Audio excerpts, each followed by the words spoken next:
Doctor Shoaib رضا صاحب اور دوستوں ساتھیوں،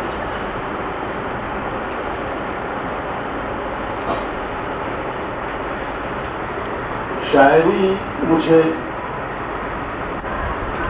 دو وجہ سے بہت زیادہ عزیز بھی ہے، اور میں ان کی اور اچھی شاعری کی عزت بھی کرتا ہوں۔ وہ دو وجہ ہیں کہ شاعری کارگہ شیشہ گری بھی ہے، فنی نقطۂ نظر سے، علمی نقطۂ نظر سے ایک مہارت ہی نہیں، ایک ریاضت بھی ہے۔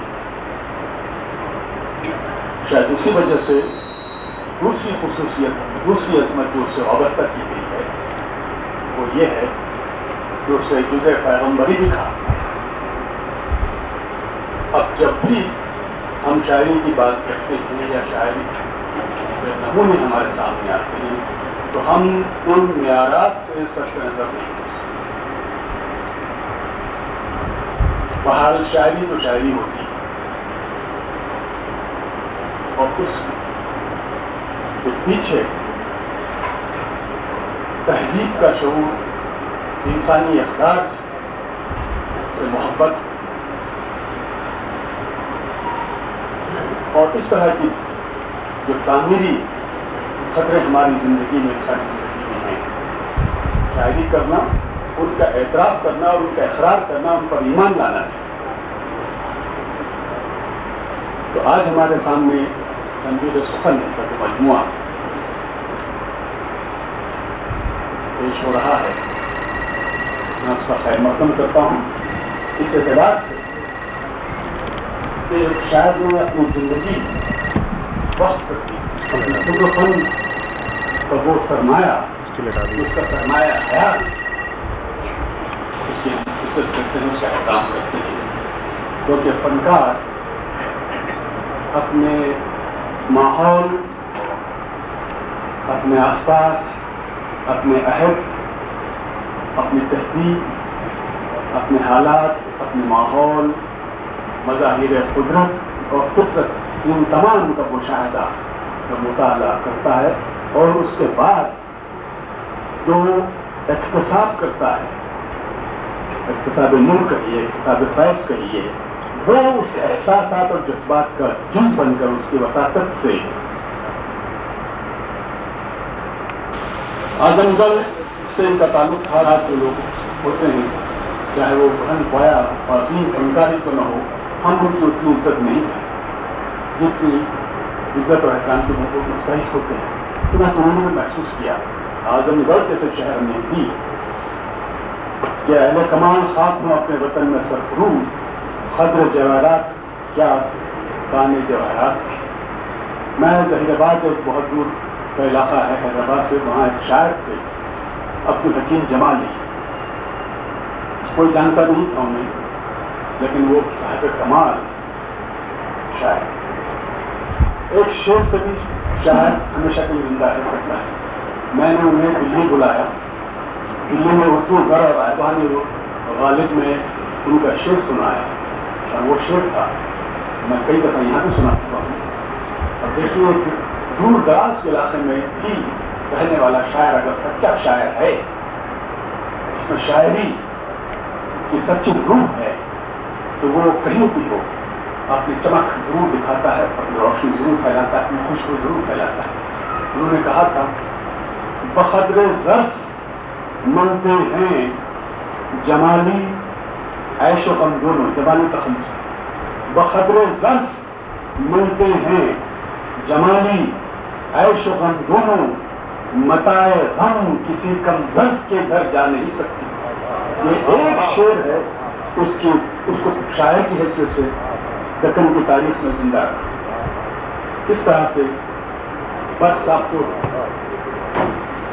حضرت کلام شاعر، اتنی قدرت بہت کم شعراء کا مقدر ہوگی، جتنی مہارت انہیں حاصل کی۔ جب اس کا مجموعہ ہم پڑھتے ہیں، اس کا خاطے ہم دیکھتے ہیں، تو بہت کم شعراء میری نظر سے بھی ایسے گزرے ہیں جو اس درجے کا کمال اپنے فن میں رکھتے ہیں۔ اب شاعری کے معراج کی بات اور معیار کی بات ہے، وہ غزل تو آج ہماری شاعری کے آبرو ہے. بہت بڑے شاعر گزرے ہیں اور چھوٹے شاعر بھی گزرے ہیں، لیکن ہمیں ان کے حالات کے لحاظ سے، میں فیض کے درجے پر یا مخدوم کے لحاظ سے برق صاحب کو نہیں جانتا گا. برق صاحب کو برق کے حالات میں ان کے مقام کے اعتبار سے ہی جانتا. تو اس میں قدرت کلام تو ہے، لیکن وہ فن کی جو عظمت ہونی چاہیے، ان کی اور مصروفیات میں شاید وہ ان کو وہ موقع نہیں دیا، یا ان کی دیگر مصروفیات ان کی شاعرانہ عظمت کی حریف ثابت ہو. بسیار گوئی اور دھوپ دہلی سے بعض دفعہ بہت اچھے نتائج برآمد نہیں کرتے. ہمارے بڑے بڑے شاعروں کے ہاں بھی، میر کے ہاں بھی، غالب کے ہاں بھی، سودا کے ہاں بھی، ذوق کے ہاں بھی ایسے اشعار ملتے ہیں جو عام زبان میں تو لوگ بھرتی کی کوئی شعر کہتے ہیں، میں وہ تو لفظ استعمال نہیں کروں گا، لیکن بہت کم معیار کے شعر بھی ان کے کلام کا حصہ بن چکے ہیں. مجروح جو غزل کی آبرو ہیں، ان کے 9 غزلوں کی 9 شعروں کی غزل میں 1 یا 2 شعر اچھے. میں نے بہت مطالعہ کیا، بہت پڑھا. علی خندم صاحب نے خاص نمبر نکالا تھا، اس میں لکھنا تھا مجھے. بعض دفعہ 7 شعر کے غزل میں 1 شعر اچھا ہے، جو کہ غزل بہت اچھی ہے. اس طرح سے ہم جب پورا علم کا مطالعہ کرتے ہیں، برق صاحب کا ظاہر ہے کہ بہت اچھے اشعار مل جاتے ہیں اور وہ اچھے اشعار ان کی شاعرانہ زندگی، استقامت اور ان کے مقام کی گواہی دیں گے. انہوں نے بہت کہا ہے. لوگوں نے کہا کہ یہ قصیدوں کے ماہر تھے، کسی نے کہا کہ روایت کے ماہر، کسی نے کہا کہ ان کا خاص میدان غزل ہے. جہاں تک میں سمجھ سکتا ہوں ان کا خاص میدان شاعری ہے. وہ شاعرانہ مہارت، وہ فن کی مہارت جو غزل کہنے میں ان کی بدکار شامل تھی، وہ قصیدہ کہنے میں بھی چکے، وہ روائی کہنے میں شامل تھی. انہیں دراصل وہ اپنی فنی قدرت کا جو ملکہ انہیں حاصل تھا، وہ ہر فن میں جہاں بھی انہوں نے تبادمائی کی وہ جوہر دکھایا. نعتیہ کلام میں، منقبتوں میں بہت کھل کے لکھا ہے. خاص بات میں زیادہ وقت نہیں ہوگا، مثالیں 3 وقت میں نہیں کروں گا. جو میں نے محسوس کیا وہ یہ کہ یہ فی لحاظ مسلک، فی لحاظ مقصد فکر، بڑا خلوص کشادہ پیشانی سے انہوں نے ہر بزرگان دین میں سے ہر شخصیت سے اظہار محبت، اظہار عقیدت. یہ بہت ضروری ہے. افغانستان کی قیامت صغریٰ اور عراق کی قیامت صغریٰ کی بات کو ہمیں ان سب چیزوں کو محسوس کرنا چاہیے سنجیدگی سے، اور ہمیں جو تفرقہ ہے یا ہمیں جو دوریاں ہیں اس کو سنجیدگی سے لگ کر کم کرنے کی کوشش کرنی چاہیے. ورنہ جو حشر ہوگا، چاہے وہ مقامی طور پر ہو، چاہے قومی سطح پر ہو، چاہے بین الاقوامی سطح پر، وہ آپ سے مخفی نہیں ہے.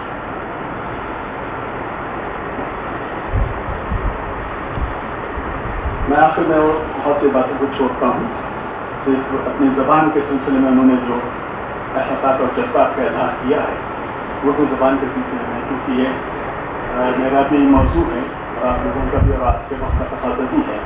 ایک جگہ انہوں نے لکھا ہے اپنی زبان اور اپنی تہذیب سے کس قدر محبت ہمیں ہونی چاہیے. اگر ہم باہوش ہیں، اگر ہمیں احساس ہے، اگر ہمیں ضرور ہے، تو ہمیں یہ احساسات اور جذبات زندہ ہونے چاہیے. اگر نہیں تو پھر ہمارا وہی حشر کا جو شمال ہندوستان میں بھی اردو زبان کا ہوا ہے اور ہو رہا ہے. حالانکہ دنیا کی دوسری بڑی زبان اردو ہے، ہم اس طرف دیکھتے نہیں ہیں، غور کرتے نہیں ہیں. اپنے ہی اغراض، اپنے ہی مفادات کے چکر میں ایسے الجھے ہیں کہ ہم تمام چیزوں کو جو ہماری زندگی کی علامت ہو سکتی ہے، اجتماعی زندگی کی، اس کو ہم فراموش کر چکے ہیں. وہ لکھتے ہیں کل میرے ایک دوست نے برق مجھ سے کی ہندی زبان پڑھنے پڑھانے کی بات چیت، اردو کا ذکر میں نے جو چھیا تو بول اٹھے کیجیے اسے نہ بیچ میں لانے کی بات چیت. اچھا تو ہوگا یہ کہ جہاں تک ہو کیجیے بھارت سے اس کا نام مٹانے کی بات چیت. بھارت میں ہے اگر تو وہ اردو زبان ہے، کرتی ہے جو دلوں کو ملانے کی بات چیت. جمہوریت کا نام روشن اسی سے ہے،